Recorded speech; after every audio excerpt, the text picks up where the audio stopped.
करेंगे। TDS actually में tax deducted at source, जिसके अंदर हम इनकम टैक्स रिटर्न फाइलिंग के द्वारा कंसेप्ट समझते हैं, जिसमें एक्चुअल में क्या है, ITR is the full name of income tax return, जो एक्चुअल में हमारी सैलरी या फिर हमारे सोर्स ऑफ इनकम पे लगता है। गवर्नमेंट ने इसके ऊपर कुछ कॉन्सेप्ट्स बनाए हैं, जिसमें फॉलो होते हैं स्लैब रेट। स्लैब रेट क्या होता है? स्लैब रेट बताता है कि आपकी ईयरली इनकम जो है वो कितनी है।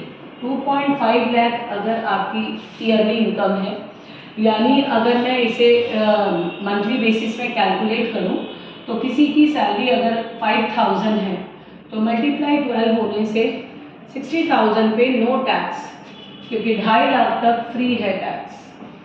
लेकिन अगर यही टैक्स 5 की जगह 50 हुआ तो मल्टीप्लाई 12 करते ही ये 6 लाख में कन्वर्ट हो जाता है। जहाँ पे 2.5 लाख तक छूट है तो 6 lakh minus 2.50 lakh is equal to आपका आ जाता है 4.5। तो ये जो टैक्स कंडीशन है वो चार्ज होता है कहाँ पे? हम लोग एक स्लैब रेट बनाते हैं, जिस स्लैब रेट के अकॉर्डिंग टैक्स आपका चार्ज होता है।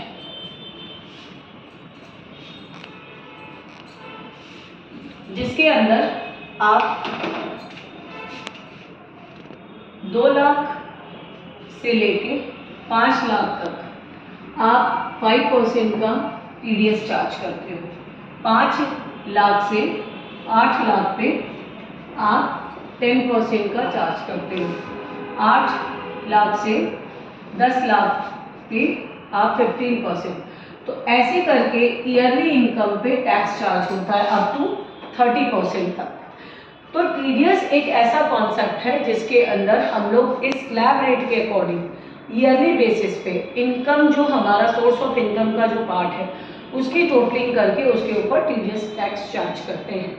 बेसिकली हर एक पर्सन को जो 18 प्लस है, जिनकी सैलरी अकाउंट में आती है, they are registered ourselves ITR for filing the returns.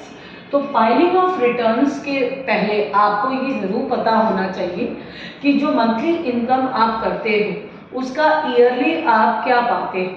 Yearly के हिसाब से आपका ये n number of percentage will be charge होता है। 10 लाख से लेके 15 लाख के अंदर 20% होता है।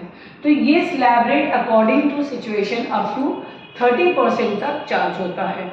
Now today's we are completed कि अगर मैं किसी भी सॉफ्टवेयर में लाइक टैली के अंदर या फिर मार्क के अंदर या सैप के अंदर मैं इन्हीं टीडीएस की एंट्रीज करती हूँ, तो इसकी 3 इंडिविजुअल एंट्रीज पास होती है। ये 3 इंडिविजुअल एंट्रीज जो पास होती हैं वो एक फॉर्मेट में आप लोगों को बताती हूँ, जिसमें मैं आपको बता दूँ टीडीएस नेचर ऑफ कैटेगरी क्या है, जिसमें आता है प्रोफेशनल फीस आती है, पेमेंट टू कॉन्ट्रैक्टर आता है, इंश्योरेंस कमीशन आता है, और बहुत सारी ऐसी कैटेगरीज हैं जो इसके अंदर अपडेट होती हैं।